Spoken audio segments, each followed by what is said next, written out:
I want to share with you five rules that I've created after the last 3 years of heartache and losing money and having issues as a day trader, things that I should have been doing since the beginning. 5 rules that you should always follow, 5 rules that'll help you become a better day trader, a profitable day trader, and a successful day trader. So I'm going to share with you those 5 rules here in this video, so make sure you guys stay tuned.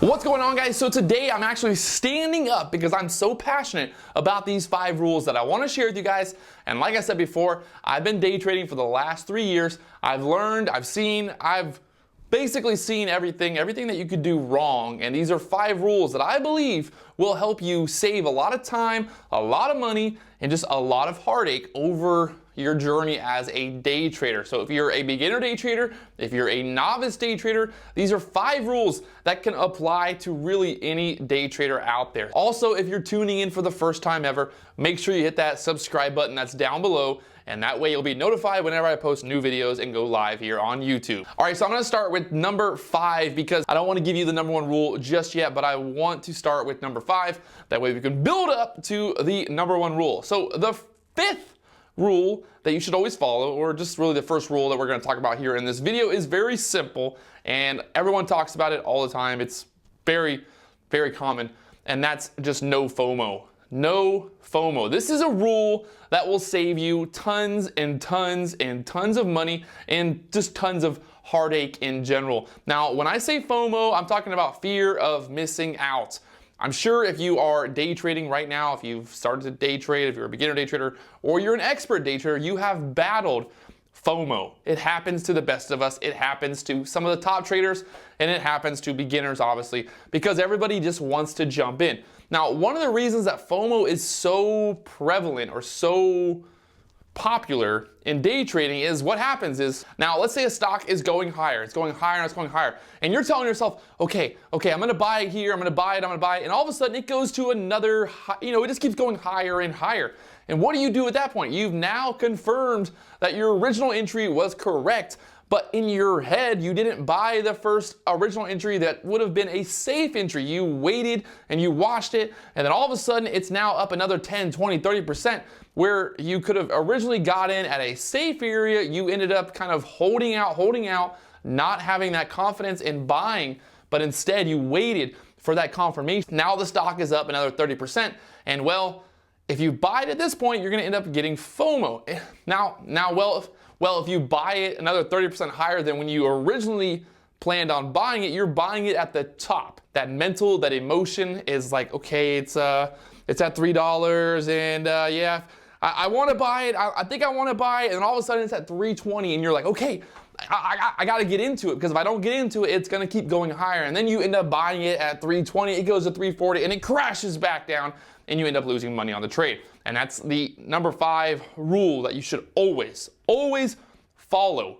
If you plan an entry, the stock goes higher without you, don't chase it. No chasing, no FOMO. Now for the 4th rule, don't worry so much about the numbers of the rules, because really all 5 rules are very important. The 4th one is, again, very simple. It's having a structure. Understanding that day trading is a job. And when I say it's a job, you should have a structure in terms of what your plan is going into a trade, when you're going to be getting out, if you're going to be trading in the morning, trying to trade the pop, or if you're trying to trade it open. Having a structure to your day trading is going to help you be more consistent. Now, a lot of people end up just turning on their computer, they start buying and selling and buying and selling, and they just end up having mixed results. I'll admit, I used to do this. I still do it today sometimes. My structure is very simple. I wake up in the morning, I check out what stocks are gapping up, I get an idea of, is this a pump and dump? Is this gapper going to crash at open? What's the news? I look at the news. I have a very simple kind of routine. Get into a routine as a day trader. Having a routine is going to save you a lot of time and a lot of effort, and also a lot of money. The last thing you want to be doing as a day trader is just buying anything and everything that moves. Having a structure and having a process is going to save you a lot of time and a lot of money, energy, and all of that. Like I said, Have an overall plan. If I wake up in the morning, okay, I get on the computer at 8 o'clock, I see what's moving pre-market. This stock's up big, but it doesn't really look so good. This stock's up big, but it's a larger flow. I kind of look at the news and I kind of disseminate what the deal is that morning. Every morning is going to be a little bit different. You're going to have days where it's going to be really hot. You're going to have days where there's just not really any opportunity. So again, having that structure is going to make it so the days where there aren't any opportunities, you're going to tell yourself, hey, nothing looks good, so there's no reason for me to force a trade. Having structure, having a process is going to save you from forcing trades and trying to make things happen when they just aren't going to happen. And that's number 4. Number 3, for the third rule, when you go on tilt, you end up just doing things that make no sense, that have no reason, no rhyme. It just makes no sense. And personally, this is what happens. I like to kind of give you guys an example, that way you can relate to it, or maybe you don't relate to it, maybe you've never had this issue. But it's very, very simple to understand. You end up losing $500. Instead of walking away, you become emotional. You start to trade, try to make back that $500, and before you know it, now you're down $1,000. And that $1,000, it might not be a lot of money to everybody, but that $1,000 is going to hurt you because it's, again, removing buying power, it's making it harder, you're becoming emotional. The best thing that you can do as a new day trader is having a cutoff. You finally get to a point where, okay, you're down $250, $500 on the day. Just walking away. Walk away. Don't be afraid to just get up from the computer and walk away. Go spend 30 minutes doing something else. Just go walk down the street. Go for a bike ride. Do anything but day trade. I promise you. I'm telling you, this is the number 3, the third rule for a reason. Having a cutoff is going to save you in the long run. There's going to be days where you're going to lose money and you're going to become emotional and you're going to want to get that money back. But I promise you, this is not going to work. It never works. Cut it off. Walk away. Have a max loss. Having a max loss might sound like something that, oh man, I don't want to ever plan on hitting my max loss, but it will happen. You'll have days where you hit your max loss, and the best thing that you can do is just walk away. Just go do something else. Just get up from the computer and walk away. I promise you. It's not going to help you emotionally. It's not going to help you just in general. It's not going to help your trading account if you try to battle back and try to gain back every time you hit that max loss. You've got to be able to cut it off and walk away. At least just stand up and kind of do something else for a minute. That way you can kind of lower your heart rate and kind of get back to a logical point and get back to a logical reasoning. I've seen this happen so many times where I'm sitting there trading, I'm down red on red, but I just keep going harder and harder. I double up. I do things that I never should have done. I buy at the wrong time. I sell at the wrong time. I do all these things because I become emotionally attached to that loser or that loss. And in the end, I end up just hurting myself more and more. So that's going to be the number 3 rule, cutting it off and never going on tilt. This is not about emotions. This is not about a pride thing. It's not a bad thing to have a red day. It's not against the rules to have a red day. There's going to be red days. It's going to happen. So make sure you remember that. All right, so the number 2 rule, the second rule in the day trading handbook to becoming a successful day trader is, again, very simple. If it's too good to be true, it probably is. Now, this works in a couple different ways. This could work as thinking that a chat room is going to help you become an amazing day trader, thinking that you're going to be able to follow someone into every single trade and get out at the right time and be able to make tons of money. Today, perfect example was LMPX. I saw that Ross Cameron traded it. LMPX went up really big and it crashed really big, all in 2 candles. And what's going to happen is all of those people who were following Ross into the trade were not going to be able to get out, and they're going to get out for a loss. This is very common. A lot of people get very kind of attached to the idea of being in a chat room and following someone else into trades. And what happens is you end up just getting eaten alive, and that's part of the market. So if it's too good to be true, it probably is. Another one as well with too good to be true is if a stock is up really big. Let's say a stock is up 200, 300, 500%, and you're like, wow, this is going to keep going higher and higher. There is going to be a chance that the stock could go higher and higher, but there's going to be a better chance, probably a much better chance that the stock's going to crash, possibly get halted. The worst thing you want to do is become kind of emotionally attached to the idea that a stock is going to go to the moon. Rule, we hear this a lot. A lot of people talk about it, to the moon. I say it, it's fun. But never chase stocks and never think that a stock can't crash.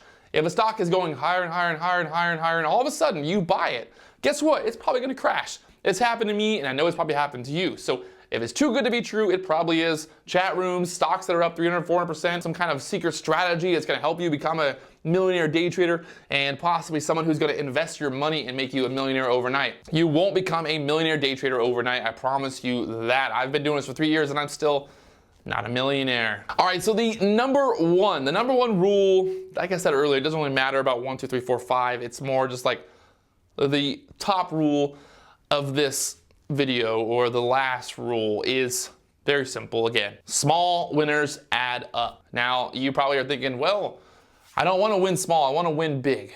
But I'm telling you, for the last 3 years, I've seen it, I know how it works. The best thing you can do is be a consistent day trader and win small. You know, $100, $200, $300 a day will grow your account much faster than trying to make $10,000 in one day or $1,000 in one day. If you've never made more than $200 in a day, why do you think that all of a sudden you can make $10,000 in one day by buying 100,000 shares of some stock that you think is going to go to the moon? Why would you ever think that? The best thing you can do is just be consistent with small winners over and over. If you're taking small profits over and over and over and cutting your losers quickly, you will be able to become a successful day trader. But if you try to hit for the fences every single time, every single trade, you're gonna be up, $200, $300, everything's great, you could take the trade right then, you could walk away in the green. But instead, you want that home run trade, and you think, okay, well, I'm not gonna take profit because I think this is gonna go up another 1,000%, and I'm gonna finally make the $10,000 trade. If you really wanna become a consistent day trader, the best thing you can do is take profits, cut your losers. And understand that if you make $300 every single day, you're doing much better than 90% of the day traders out there who are trying to hit home runs. Home runs will not grow your account. Obviously, you can make, $10,000, $20,000, just some crazy trade, it happens. That $10,000 trade that you made, it's gonna be overshadowed by all the losers that you had because you never took profit and you were always swinging for the fences. So having small winners over and over and over for an entire month, if you make $300 every single day for an entire month, your account will grow. I'm telling you right now, I promise you. You don't need to make $10,000. All you need to do is just make small winners over and over and over. It just depends really on the size of your account, obviously, but if you got a small account, you should be happy with a small winner. You should be able to take $50 and walk away. And this is one of the rules that a lot of people have problems with. They try to hit for the fences. They try to get that big trade over and over. They're always trying to get that big trade. They're always chasing the idea of having a big trade. Everybody wants one, but they don't understand that if you really just want to become a consistent day trader, there's going to be days where you're not even going to take a trade. There's going to be days where you're going to be able to take profit quickly and just have a nice, easy day. And then there's going to be those days where you're going to have a home run trade, and it's going to happen. It's going to happen to you. But in general, you should really just focus on being consistent every day. Being consistent. Whatever your profit target is, hit that target and walk away. Hit that target and walk away. Hit that target and walk away. I can't say it enough. How many times I've been up big on the day, I've been up, $500, $600 on the day, and I go and I do something stupid, and I end up only walking away with $200 or only $100. And it happens. It does happen. So you need to understand that small winners do add up. All right, so there's the top 5 rules that you should follow as a new day trader. They're simple rules. They're things that anybody and everyone can do. You don't need to be an expert day trader. You could be an expert day trader if you wanted to be, but if you could be a beginner day trader and you could follow these 5 rules. And like I said, these 5 rules will, I promise you, these 5 rules will make you a better day trader. I guess I can't really promise you that these rules will make you a millionaire, but I can promise you that these rules will make you a better day trader. So if you guys haven't already, hit that subscribe button. Well, you know what to do. Leave a like, leave a comment down below. What do you think about these 5 rules?